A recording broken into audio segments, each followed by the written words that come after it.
Hello, everybody, and welcome to the Deadhead Cannabis Show.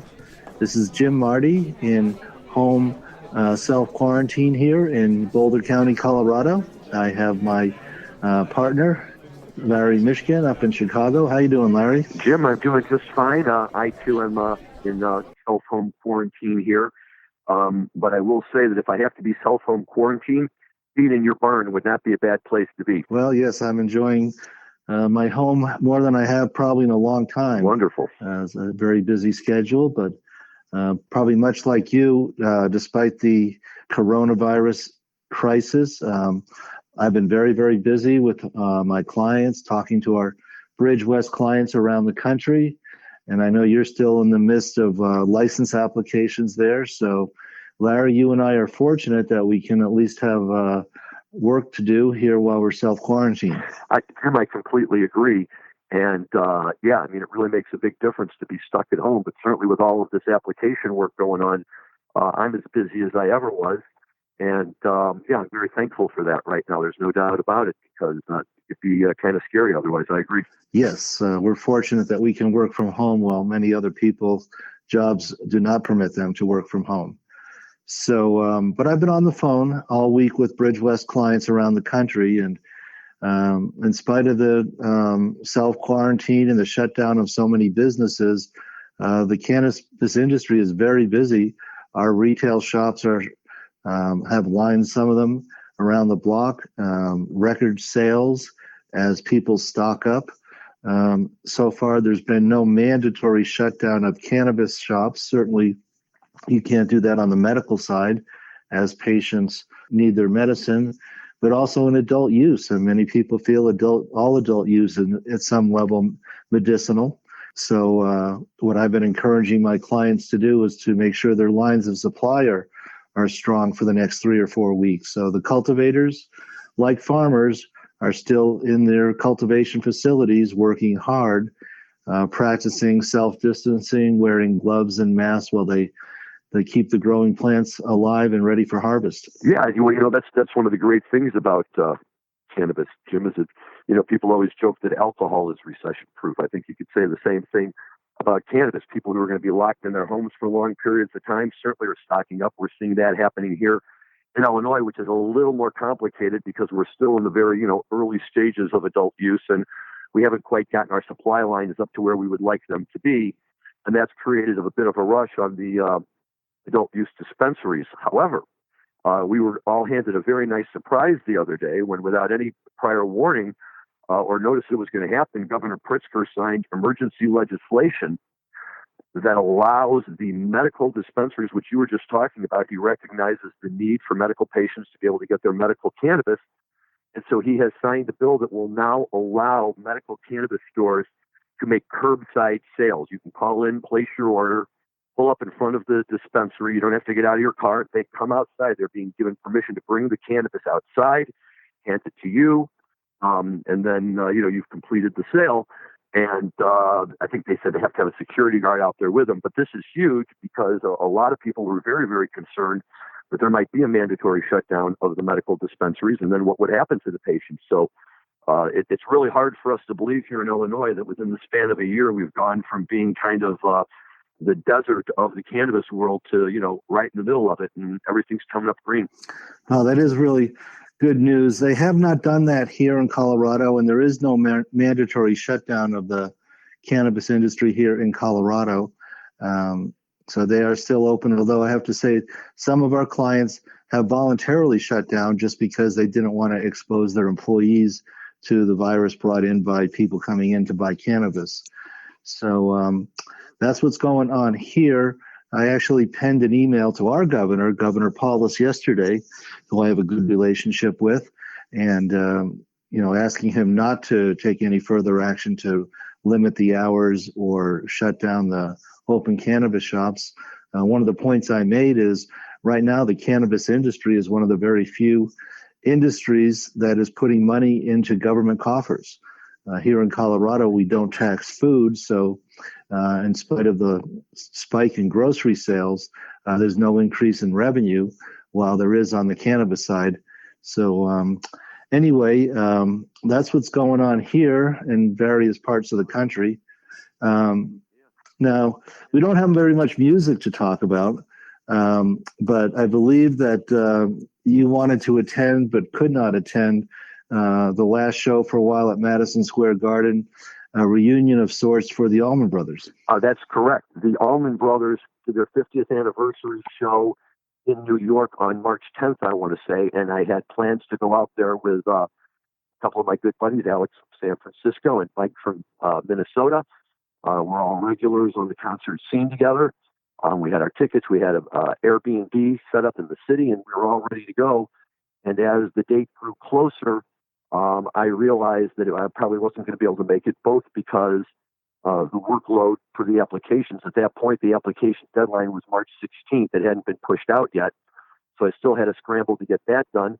But quite frankly, by that point already, my wife is a nurse and a medical professional, and we were already looking at the potential risks of doing something like that. So I bowed out, unfortunately for me. But my friends who went had a marvelous time, and the review of the show was outstanding. They played for over 4 hours. Madison Square Garden was packed to the rafters. And anytime you get Derek Trucks and Warren Haynes up on stage together, especially with a songbook like the Almonds, you know it's going to be a special night with Teal Burberry there on bass and really the whole crew. And my buddies just raved about it. 4 hours of stand-up, foot-stomping music. And if this was the way to go out, by God, they were going out with a big party. And in fact, it was, because immediately after that, New York City closed down Madison Square Garden and all of their other venues. And that was really the last opportunity to see live music there, maybe for a while. But I would strongly recommend people who are Allman Brothers fans to head over to YouTube or anywhere else where you can get them and listen to some of those songs that they played, because it really was done as magnificently as you would have expected it to be. Well, that's great. So, Jim, in addition to the Almonds, one other thing that we should talk about, since MSG closed down right after they were done, is we had Phil's birthday. And Phil West turned 80 years old. And before we say anything else, I think we all have to stop and take note of the fact how amazing this is, that a gentleman who's 80 years old is up on stage playing 3-hour concerts, seems like night after night. I don't know about you, Jim, but when I was growing up, none of my grandparents made it out of their 70s. And they always seemed to me to be very, very old people. I could not imagine my grandfather up on stage playing bass guitar for 3 hours the way Phil does. It's just nothing short of a miracle. Yes, we're very lucky to have Phil, and a warm, happy birthday to him. As the historians say, he's been granted length of years, in spite of having a liver transplant back in his 50s, I believe it was. So we're very fortunate to have Phil at all, and I understand him taking extra precaution because people who have organ transplants tend to have a weakened immune system. So we want Phil to take care of himself, and we'll see him back on stage. I hope he comes to Red Rocks this late spring or early summer like he usually does with his Phil Lesh and friends. And we'll see him up at Red Rocks shortly, is what I'm hoping. Yeah, that would be. But Bob also has been in the news too, Larry. You're absolutely right about that. He was going to be touring with Wolf Brothers again. I guess he toured with them about a year ago, and they had shows scheduled here in Chicago. They had a show scheduled in my hometown, St. Louis, that a bunch of my friends were going to. And unfortunately, Bob had to cancel that show. But again, I think that, we have to look at it from the positive aspect that, it's hard to tell bedheads to stay home and stay self-isolated when anybody from the dead is playing in their neighborhood. So, the fact that Bobby was able to come in and say, you know what, guys, maybe not this time, let's all get better, while disappointing, is probably the right thing to do. At this point, it does seem that way. All the government, federal and local, are recommending not gathering in groups of more than 5 or 10. One thing we know about this virus is it's very, very contagious. Very much so. And you're absolutely right. We have to stop and think about it, especially with Phil turning 80, but Bobby's in his late 60s, early 70s. So both of them are, within that age group that has been cautioned very much so about unnecessary exposure. And, look, at the end of the day, as disappointing as it might be to miss out on their performances now, I'm much more thrilled at the prospect of having them around as long into the future as possible. Yes, you bet. So, well, it stops the music, but and it's funny, right? Because we have a dead song that says the music never stopped, but no, they'll find a way to keep it going. Yes, they certainly will. Though I got another little bit of disappointing news just today that Jazz Fest has now been canceled. So, yeah, I heard that. And I know you were planning on going down there, so very sorry about that. Yeah, we had already bought our tickets. That was going to be our next vacation. So, that's too bad. Anyway, it did seem there's some hope on the horizon. Might be some medical treatments for the virus. So, yeah, hopefully we'll come out of this sooner rather than later. Well, I think that's the only attitude we can really have about it, right? We got to try and stay positive. But look, in the meantime, you and I and presumably many of our listeners have both the beauty of cannabis and great music to fall back on to help fill up some of that space and keep spirits up and moving. And we'll see where it all goes. In the music scene, that that people are already talking about whether or not the summer tour is going to, for Dead & Company, is going to go forward. I think it starts at Boulder this year, doesn't it? In July, it's scheduled to start like the 10th or something there. It does. I believe it's the 9th and 10th of July with 2 shows at Folsom. Yep. We always have a big party at my house and then load up here at the house. We're only about 20 or 30 minutes from the stadium where I live here in Boulder County. So hopefully that will take place. Yeah, I'm hoping. Fish Tour starts fairly early summer as well. So, I think all of us are very much missing the life that we had 2 weeks ago. And now we realize how much good things we have here in America and just being alive and in a free country like we are. Speaking of politics, I did get another notice. Our firm participates every year in what we call lobby days with the National Cannabis Industry Association. We're about 300 of us from various walks of the cannabis industry descend on Washington, D.C., and we meet with congressmen and senators and their staffs and representatives of the Trump administration and bend their ears on cannabis issues like 280E and banking. And I just got notice today that that's been postponed until September, which I guess it's good and bad in that now that it's going to be so close to the presidential election, I don't know how much effect would have on Congress. And many of the people we usually meet with may not even be in office a few weeks after we go there in September. But on the other hand, it is closer to a presidential election with a lot of downstream ballots in play. So, maybe we'll have some influence on the November election. Well, that would be great. And we've been talking about that Banking Act for a while, and obviously, even separate and apart from the virus, there's already tons of stuff going on in Capitol Hill and D.C. that's been taking up a lot of the Senate's time. And it would be nice to see them, be able to find an opportunity to focus on this because, for the reason you just said, Jim, which is this is one of the few industries that right now is putting money in the government coffers and quite frankly is going to continue to do so for the foreseeable future. And to help open up that industry even more by solving this banking problem once and for all, I think would just be a benefit for everyone. And, here's hoping that, as we get closer to the election, people think about it that way. And, you and I have always talked that it appears to be, as far as I can tell, a nonpartisan issue that's both sides seem to support the cannabis laws and generally in favor of the industry. I think it's just a matter of getting it on their schedule at the right time and getting them to focus on it. Definitely a bipartisan issue, and we'll see if we can move it forward here in this election year. But as we sit here in the middle of March, everything is as frozen as the snowy day I'm looking out here out of my window. So that's what's... Oh, yeah, I heard you guys got hit with a little bit of snow today. Yes, everyone's so disappointed that we have a foot of snow up in the mountains and all the ski areas are closed. I'm hoping that Arapahoe Basin, where I volunteer, is going to reopen because we have a very late season. We usually ski well into May, if not into June, and some years even July. Oh, wow. So hopefully Arapahoe Basin will reopen before the year is out. Well, very nice. Very nice. Yeah.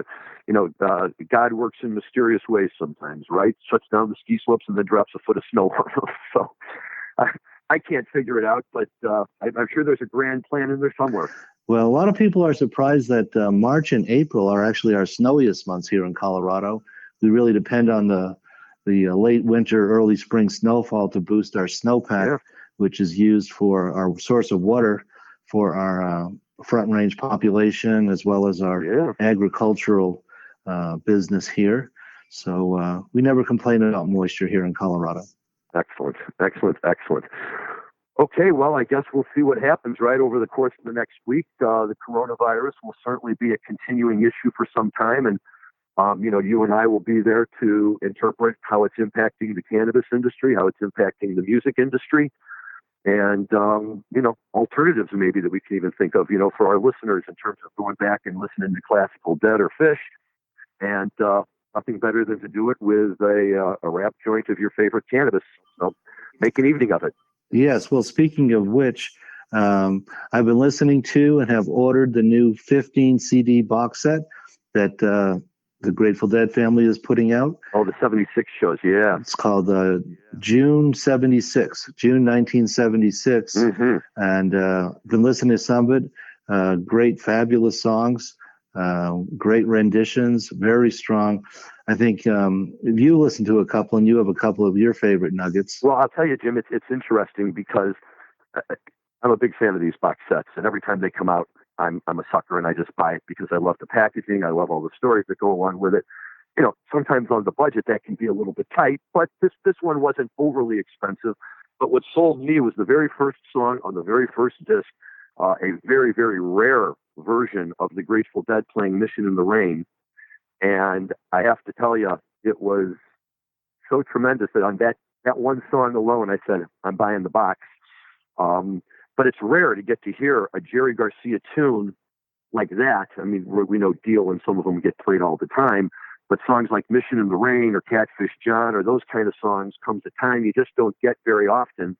When you do, they're really special, but I always love to hear the way the music sounds when it's being played by the Grateful Dead as opposed to the guys in Jerry Garcia's band, right? So instead of John Conn, now you got Phil Lesh on the bass, and that intro bass lead that Phil gives, boom, boom, boom, boom, boom, and just, you can just see him up on stage with a big old smile on his face, plucking out those strings, and I'm sold. That's it for me. I love that song. I love that, all of it. I'm in. Yes. Phil just is in great form on that. It's basically the first tour after their hiatus in 1975 when they went to the studio and produced Blues for Allah. And it's you'll hear some of the first live versions of Help on the Way, Slipknot into Franklin's Tower. And the Slipknot transition into Franklin's Tower is really, really strong. And Phil just thunders all the way through it. Excellent. No, that's the way it should be. And that's what makes it so much fun to be able to just, keep hearing all of that great music over and over again, because that's what makes the Dead, right? They play their shows and they stick around forever. Yes, I'm looking forward to that box set myself. I have a birthday coming up, and I put it on my birthday list, so I'll be listening to it here in May, when hopefully... well, congratulations and early happy birthday. Yes, we have a very large party planned for May 9th for our son Jack's college graduation, so hopefully we'll be able to have that if we can get this virus to... subside, which it does seem there's promising hope for it to that the self isolation and the social distancing is working, and that we won't have the kind of tragedy that they're having over in Italy right now, right? Where they're losing the better part of 500 people a day this week. Yeah, I saw that.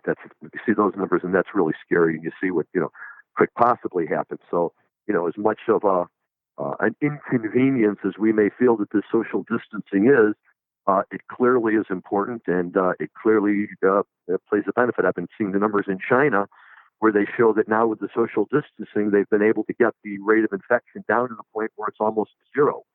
And, that's positive. They got it before us, and they've been testing out different ways. If it worked for them, maybe we can help make it happen over here. And again, not to beat a dead horse, but if you have to stay inside, there's lots of things you can do that we talk about all the time to be happy and content. Well, reflecting back on happier times, I have a great fondness for Milan, Italy. A number of years ago, I was invited to go over there and give a talk to a group of international businessmen and women. And I did, and I had a day off. And on my day off, I rented a motorcycle, and all by myself, I rode it from Milan, Italy, up to the Swiss border and back, going through all these tiny little Italian hamlets. So oh my goodness. Certainly have a great fondness for Milan and great sadness for what's going on over there. Yeah, no, it is sad, and anywhere where it hits and anywhere where people get affected by it, it's just sad. I guess, it reminds us that we don't always control our own destiny, which probably is a good lesson to remember from time to time. But yeah, if we can sit around and have happy memories about these things as well, I think that helps, and with the expectation that we'll get to do it all again in the future. Well, I hope so too. On that note, I think we can sign off for today. It's always great talking to you, Larry. And so for all of our fans out there, this is Jim Marty saying goodbye for the Deadhead Cannabis Show. And Larry, you want to sign off? Thank you very much. Absolutely, Jim. As always, a pleasure. Have fun in the barn. I'll try to have some fun here. And for all of our faithful listeners, stay healthy, hunker down, and enjoy this time. Over and out. Talk to everyone soon. Thanks. Bye-bye.